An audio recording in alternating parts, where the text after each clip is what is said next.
sejahtera, selamat pagi sahabat Morning Call KPIB. Kembali lagi berjumpa dengan saya Pendeta Marinus Mainaki, dan kita akan bersama-sama merenungkan firman Tuhan. Kita berdoa. Tuhan, tolonglah kami, Engkaulah Allah, Juru Selamat kami melalui Yesus Kristus. Bimbinglah kami dengan Roh Kudus ketika Alkitab dibacakan dan firman-Mu ditaburkan. Amin. Saudara-saudara, bagian Alkitab yang menjadi pembacaan dan renungan kita pada pagi hari ini adalah Keluaran pasal 32 ayat 15 sampai ayat 20 yang demikian bunyinya. Setelah itu berpalinglah Musa, lalu turun dari gunung dengan kedua loh hukum Allah dalam tangannya.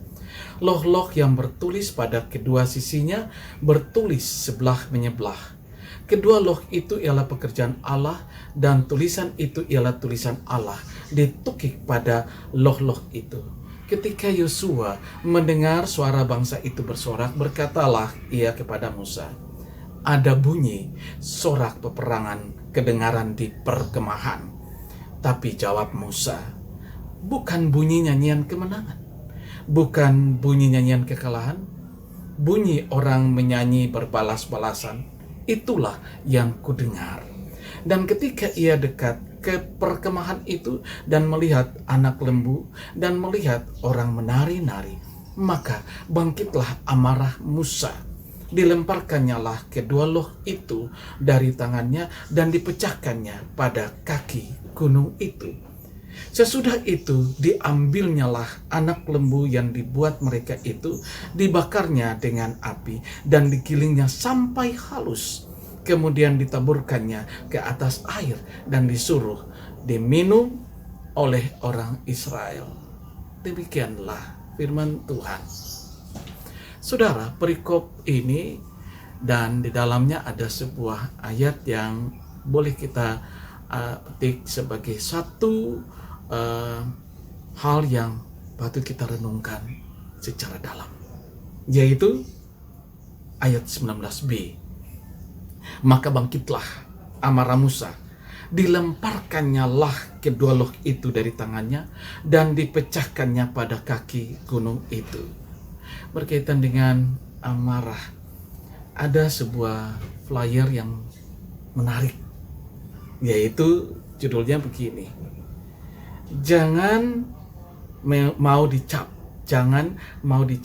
orang tokis. Nah, apa itu orang tokis?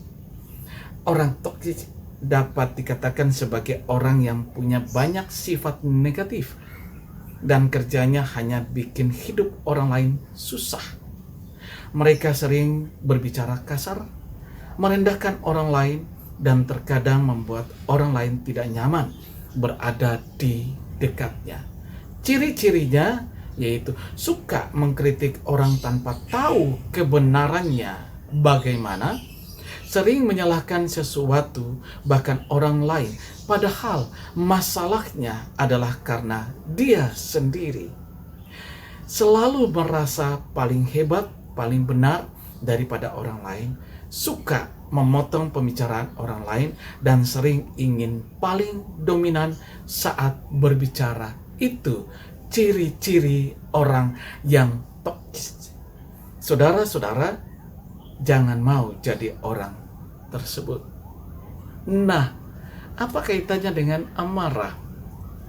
Nah, amarah yang saya mau sampaikan di sini bahwa sebuah amarah yang penuh berkat dan sebuah amarah yang memberkati. Oleh sebab itu, singkirkanlah segala pikiran negatif dalam dirimu, lahirkanlah segala pikiran dan jiwa positif. Lahirkanlah itu. Mari kita belajar dari Keluaran pasal 32 ayat 15 sampai 20. Pertama, Musa menunaikan tugasnya, naik ke Gunung Sinai, berjumpa dengan Allah. Allah memberikan kepada Musa petunjuk-petunjuk hidup bagi bangsa Israel supaya mereka hidup berlandaskan pada kebenaran firman Tuhan. Musa melakukan itu dan Musa kembali. Pada saat Musa kembali ke kaki Gunung Sinai, apa yang ia saksikan? Bahwa bangsa Israel telah berubah menjadi sebuah bangsa yang mengkhianati komitmen mereka untuk hidup senantiasa taat pada kehendak Allah dan peraturan serta hukum Allah. Nah, disinilah menimbulkan amarah dari Musa, sehingga ia melemparkan kedua loh yang berisi hukum Allah dan tulisan Allah ke kaki gunung tersebut. Nah, saudara, marahnya Musa ini menunjukkan betapa dia sebagai seorang yang ditunjuk oleh Allah menjaga keberlangsungan kehidupan bangsa Israel sebagai umat pilihan Allah, supaya mereka selalu berada di rel kehendak Allah. Ternyata ketika Musa dalam berapa hari ia berjumpa dengan Allah, meninggalkan mereka, mereka sudah berubah. Justru mereka membuat anak lembu emas dan menyembahnya. Apa tindakan Musa selanjutnya? Ia mengambil anak lembu itu, dihancurkan, kemudian digiling sampai halus dan ditaburkan ke atas air dan diminta untuk bangsa Israel meminumnya. Saudara, kalau Yesus katakan bahwa pikulah salibmu, ini menunjukkan bahwa Musa mengatakan, ini karyamu, minumlah dan pikullah. Ini adalah bagian dari kehidupanmu, maka minumlah. Bisa kita bayangkan akan hal itu. Saudara-saudaraku yang saya kasihi dalam Tuhan Yesus Kristus, marah itu boleh, tetapi marah yang betul-betul memiliki nilai-nilai atau arti atau makna untuk membangun kehidupan seseorang, termasuk kita sendiri. Maka jangan sampai kita terlalu emosional sehingga menimbulkan amarah yang membuat fisik kita, pikiran kita, tubuh kita, jiwa kita menjadi dirugikan. Maka penting sekali di sini bahwa kita belajar dari Yesus juga pada saat ia ke pelataran bait Allah. Disaksikan bahwa banyak mereka sedang berjualan di pelataran itu, bertransaksi mencari keuntungan, dan Yesus marah. Saudara-saudara, apa yang dapat kita petik dari kedua hal ini? Musa marah karena ingin mengembalikan bangsa Israel atau umat pilihan Tuhan pada rel yang Allah sudah lakukan dan kehendaki. Yesus memarahi mereka yang berjualan di pelataran bait Allah, karena Yesus menginginkan bait Allah tetap suci, dan dalam kehidupan bait Allah tidak mencari keuntungan pribadi, tidak mencari keuntungan kelompok, tidak mencari keuntungan semata-mata, tetapi bagaimana kita melayani bagi kemuliaan Allah Yesus Kristus. Yang terakhir, bahwa saudara-saudaraku yang saya kasihi dalam Tuhan Yesus Kristus, bahwa kemarahan Musa bukan membawa Israel pada kebinasaan, justru pada berkat. Mereka dikembalikan pada rel kasih dan kehendak Allah dan berkat Allah. Yesus memarahi dan mencabut mereka di pelataran Allah, mengembalikan kepada mereka pada satu berkat, memuliakan Allah, membawa berkat bagi sesama untuk Allah dimuliakan. Terakhir, di latar belakang saya adalah pekuburan umum.